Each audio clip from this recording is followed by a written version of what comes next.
प्रशांत देविदास नववाडा कुळ्या पंचायतीसून उलयता। काल रातचे 12:30 सुमार हांगा व्हडले वादळ जालें तेन्ना म्हाजे 2 माड आनी 15 सुमार माडी सामकी मेली। तेन्ना म्हाका एक 20,000 सुमार नुकसाण जालां। तशेंच म्हाज्या घराचेय थोडें मातशें नुकसाण जालां। तेन्ना हांव पंचायती कडसून मागता की म्हाका तरी नुकसाण भरपाई मेळची। थँक्यू।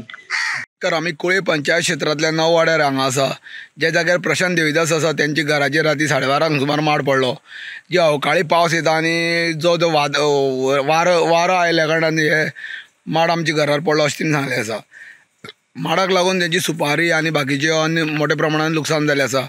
जवळ जवळ तिणी पंचायती कडेन मागणी केल्या की 30,000 आमकां नुकसाण जालां तेन्ना पंचायतीन आमकां आर्थीक मदती साठी सहकार्य करचें अशें तिणें सांगलें आसा। गोमंतक टीव्ही खातीर नववाड्या वयल्यान एकनाथ खेडेकर।